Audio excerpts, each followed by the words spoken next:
Welcome to the Unwashed Asses, episode 137, recorded for Friday, December 6th, 2019. Oof, tired. Just had a very good long day of reading and research, and it tuckered me out more than I thought it would. We're doing an episode of Monster of the Week on the Devil Baby of Hull House. So that one's going to be coming out next Monday. But for those that want it early, head over to patreon.com/0and09 and pitch in $1. That's all I ask, $1, and that gets you early access. You get your own private podcast feed, and you get to the Monster of the Week episodes Fridays, the same day they're recorded. It's a whole 3 days early, and you can join me in my enthusiasm for the weird as we delve into creatures that take up considerably more time than I thought they would researching. But I will say I was endlessly fascinated by the work of the Hull House in Chicago and learning all that I did about it. So we'll probably be doing an episode about them here in the very near future. But in the meantime, I must lament and sit here sadly and quite melancholy as I've been fat-shamed by my veterinarian about our chonky boy himself, Dexter, who went in for his annual checkup to find out that he has gained over a pound since his last visit. And despite being a healthy little chub, or happy little chub, it's starting to put some pressure on his joints, and we gotta make the utmost efforts to get his weight under control. And I'll admit, a lot of it's just me being a bad pet owner, and when hungry boy's hungry and he's crying like, oh well, I'm gonna be the good doting parent and give you food because you're just a kitty. It's okay. I like it when you're a little bit heavy. It makes there's more of you to cuddle with. And, you're not really necessarily the playing type. You can dabble a string around you and you'll take a few swats at it, but generally you lose interest. And I just kind of left it at that. But as he's getting on in years, it's a matter of us taking the precautions to reduce food intake and play with him more. The goal being that he loses 3 pounds by the next vet appointment. Oh, man. But it was interesting. So they had told me that there is a way to restrict his feeding aside from just doing timed feedings. Because the way we do it now is in the morning, they'll get we have 2 cats, Dexter and Annalise. They'll get a half cup of food in the morning, dry food, kibble. Then in the afternoon, around 5 o'clock, they'll get, those little packets of wet food. We'll split one in half for them. And then at night before going to bed, we'll put down another half cup of kibble. And while the little one, Annalise, apparently eats most of the wet food, you don't really see Dexter eating much. And when he does eat, he does it in a very lazy Jabba the Hutt fashion where he'll lay down in front of the food bowl and then kind of lazily, need a different adjective here, scoop out the food towards his mouth one kibble at a time. So he's very slow and methodical with it. But you never see him eat like a whole lot. He's never been ravenous to the point where he goes and devours everything in the bowl. But the vet relayed, he might just be a nighttime eater. And that would make a lot of sense because there's times where, it's late in the night, very early in the morning, and he's all about getting in your face in bed and like, feed me, as he points to his mouth with his little cat paws. And he requires more food. And a lot of the times, we'll give in. We'll get out of bed and give him food just so he'll leave us alone. But no more. No, we're now looking at, since they're both microchipped, you can apparently get automatic food dispensers or feeders for your pets that will be programmed to their individual chips, like the ones you get implanted in your pet. Say they get lost, somebody takes it to a shelter or a vet, they can scan the chip and it'll tell them who the owner is, what their phone number is, how to get in contact so they can be reunited with their owner. Well, this feeder will read the RF tag and dispense like you set a proper allotment of like, okay, here's how much food this particular pet gets in during the day. And in our case, where we have 2 pets, say, itty bitty Annalise hasn't eaten all her food yet. If she walks up to it, it will, scan her and dispense food. Whereas if Tub Dexter has eaten his daily allotment and goes back up to it, it won't dispense any food for him until, the cycle resets itself. So it's rather ingenious and kind of enables me being lazy in the fact that I don't have to, separate them for feeding time and say, all right, you have like 15 minutes, chow down, here's what you get while I sit with you. It's more let them eat at their own pace. So I'll be interested to see how it goes, and I'm really curious to see if he learns to circumvent if he can hack the feeder by having Annalise walk up and then he eats when she's there. We'll find out, but he's got to lose some weight. We got to get him down to 13 pounds. But that's not what I'm here to talk about. No, we're here to talk about the undeniable force that is Disney Plus's The Mandalorian. So from here on out, spoilers are abound. If you've not seen this series or have any interest in it, tune out now.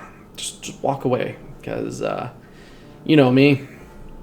If I'm going to talk about something, I want to spoil the shit out of it. I want to have a very intimate and in-depth one-way conversation with myself about things that I like. And that's what The Mandalorian is.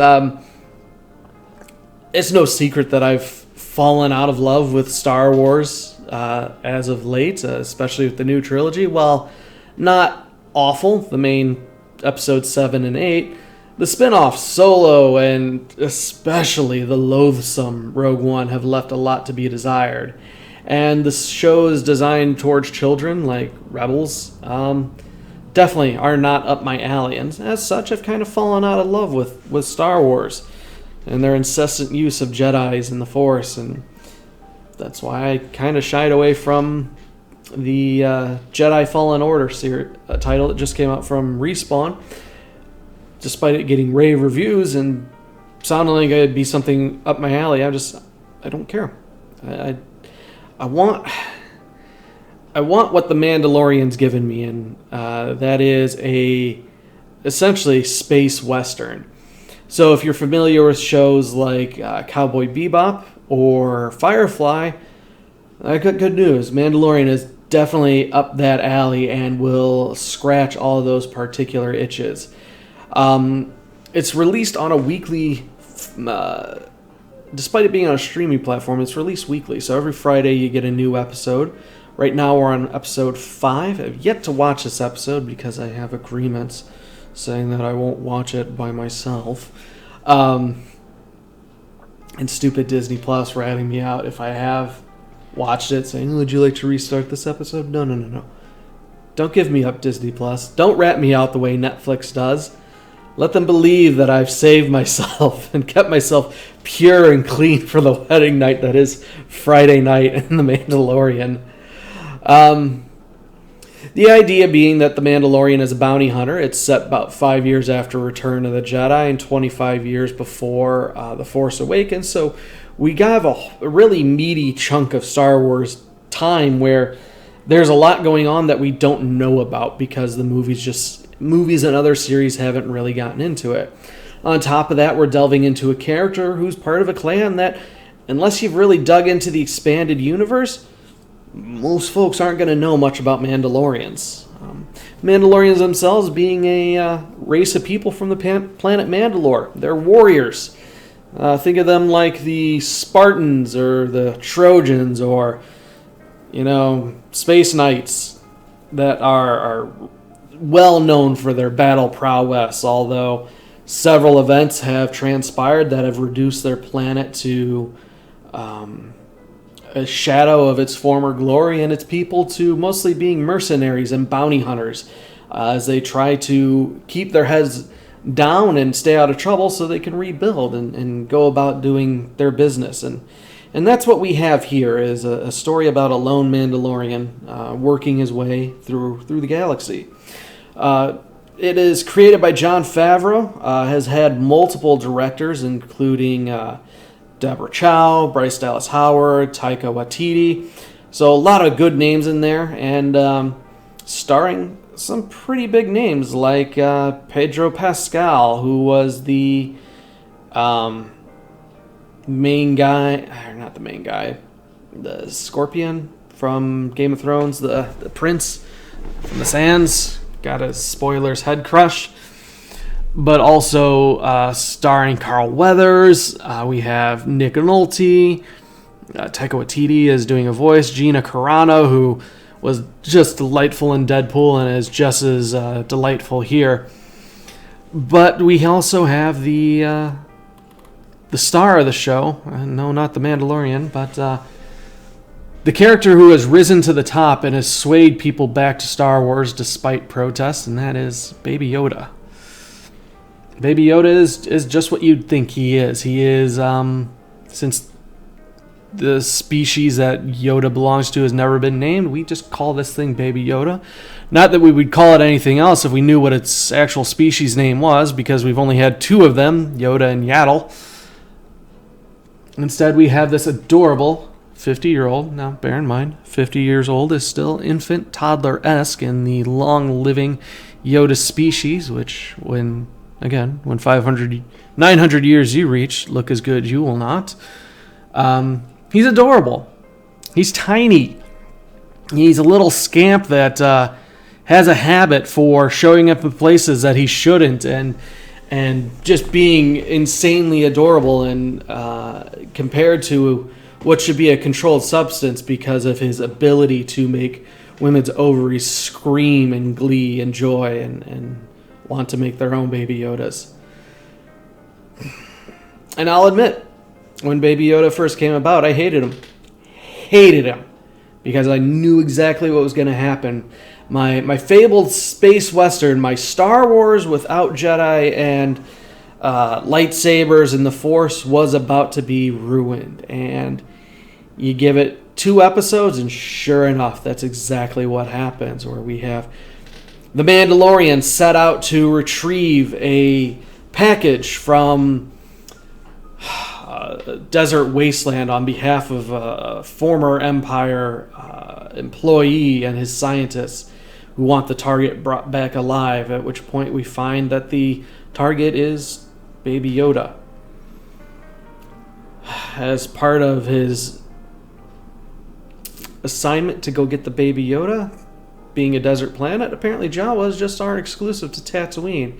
And like leaving your car parked in a sketchy neighborhood, decide to strip down the Mandalorian ship and then get off with the parts. Now, not being one to barter with the Jawas and pay them for essentially parts that they stole from him, Mandalorian then agrees to hunt down a mud rhino and bring back the egg, which the Jawas covet. And it's during this fight that the Mandalorian's thoroughly getting his ship pushed in when the Baby Yoda uses the Force instinctively and stops the mud rhino, allowing the Mandalorian to kill it and retrieve the egg. But this is the first and last instance that we have seen of the Force thus far. The Baby Yoda went into a coma-like state and was essentially just sleeping off that big exhortation. Now, it could be argued that during the fight with the mud rhino, when the Mandalorian received his arm injury, Baby Yoda, in a very adorable fashion, kept sneaking out of his little hover crib to try and touch the wound. Now, maybe he was trying to heal him. Maybe he was just being empathetic. Either way, we know there was some Force play at work. But this leads us on to a series of the Mandalorian turning in the baby himself, and then feeling real shitty about it. And then coming back and in John Wick fashion, breaking the baby out of captivity and then taking him on the lam. And that's kind of where we end up, with him seeking out his deserted planet to potentially wait things out. Which doesn't make sense, because every target in this series thus far has had some, like a little key fob gets handed out to these bounty hunters that allows them to hone in on the target no matter what planet they're on. And so I don't know if he was just trying to outrun the range of the things, or if he was seeing if it would drop off after time, but I guess that's the one thing that's striking me as extremely odd is, like, why wouldn't you find a way to disable the trackers and then, you can thoroughly disappear at that point? But it's going to be a journey to get to the conclusion. Right now, again, episode 5 released today. There's only 8 episodes in this first season. It's been confirmed for 2 seasons. But while I'm enjoying the slow pace, if we're going to start getting any conclusions, they're going to have to start speeding things up. And I'm hoping it doesn't go too quickly that it feels unsatisfying like the last 2 seasons of Game of Thrones. But I will say that the last episode I watched, Chapter 4, directed by Bryce Dallas Howard, was very much a love song to... what's his name?